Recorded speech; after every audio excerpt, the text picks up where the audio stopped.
guys. I will going to the area the warning was warned yesterday. I will show you. I'm walking right now, but they still have fire, guys. I think 30. Oh, it's noisy. I think 32 houses got are born here at Bantod Station 3. Kasi ano yun guys, light material ata. They starting the born is from the bakery. Yun, nag-start yung sunog guys sa sa bakery. Tapos may mga boarding house sa likod, yung light material.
Anong cause ng sunog to?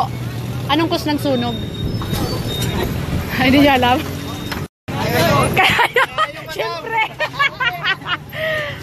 Narinig ko sa daw, bakery, no? Bakery ito, pero huwag kayong maniwala sa bakery. Ano nga ninyo? Sa daw, yun? Kaya po nagtatanong eh. Ayun sa bahay ng pangatlong... Kuryente po? Hindi. Iwan ko lang. Walang nakakaalam. Oh guys, walang nakakaalam na sunog. Pero may sunog, may yun? Umaapoy pa, oh. Lang na hindi sa bakery galing. May umaapoy pa, oh. Yung apoy na Grabe. yan, dahil nakatambak yung mga harina. Kaloka. Ilan po kayang bahay sa tingin mo, kuya? 35 po. 35 po ang nasunugan. Ayan siya, oh. Ito yung Bantod area. Bantod. Sabi, siyempre, atake yun. Oo, sabi daw. Yun nga, dinig-dinig. Yan, nasa bakery. Ito yung aso doon. Naka-survive? Makain sa akin. Ganyan po ba yung kulay niya o nasunog din? Hindi, ganyan yung kulay niya. Okay. Hindi sa akin to, pero... Saan yung pwesto mo, kuya? Bakery nga. Bakery. Okay. Ikaw po yung may-ari ng bakery, so it's not true. Okay. Ayan, guys. Guys. May umaapoy pa. Kaloka, oh. Ito yung banda dito, oh. Yung nasunugan. Kaloka, oh. Malakas kasi yung hangin kaya kaya mabilis yung apoy. Pati yung aso guys, oh, nangitim na rin. Doggy! Wow! You survive, ha? You survive?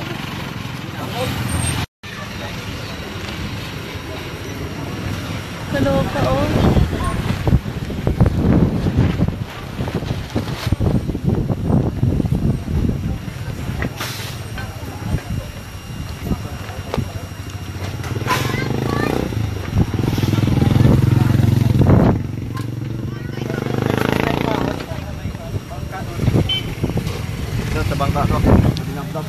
Mabuti hindi kayo nasama sa sunog. Shit, may mga generator, oh. Malakas kasi yung hangin. Te, may marami ka po na salba.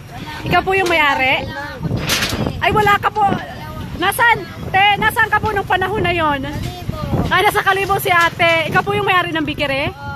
Si ate yung... Panty, wala akong... Oh, guys, walang nasalba si ate na panty. Kaya yon, mag-donate na kayo ng panty.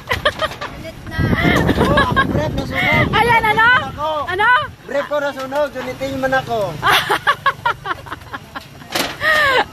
Kaloka, oh my God. Oh my God. Pwede bang mamayaran itong mga damage? Ate, alam niyo po ba kung anong cause ng sunog? Ha? Doon yata sa kabila.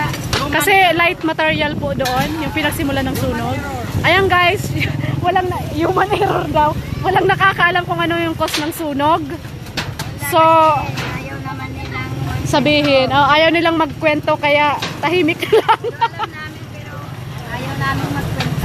Okay. Alam daw ni ate pero ayaw na nilang magkwento. No, mate? Ay, naku, grabe.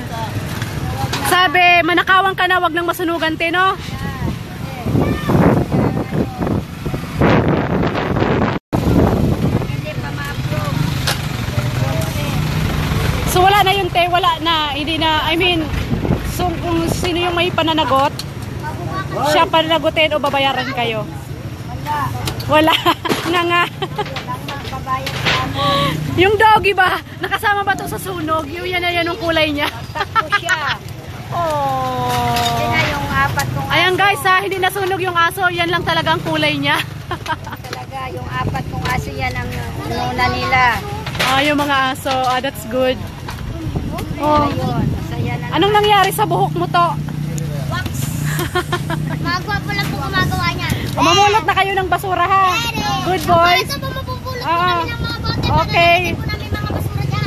Okay, okay. Very good boys. Very good. Okay yung may maamin ka. Pag may mag-amin nangyari ka.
Ayun na nga guys.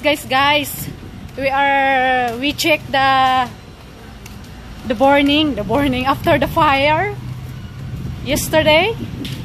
So nakita nyo naman. So 32 houses yung na-burnt. And then include the boarding house of Astoria. Yun, sabi-sabi nila doon. Tapos hindi pa alam kung anong cause ng sunog. Hi! Laura! Ayun na nga guys, yun. Sana makaano sila, moving on. Ganun talaga ang buhay. May pag-asa.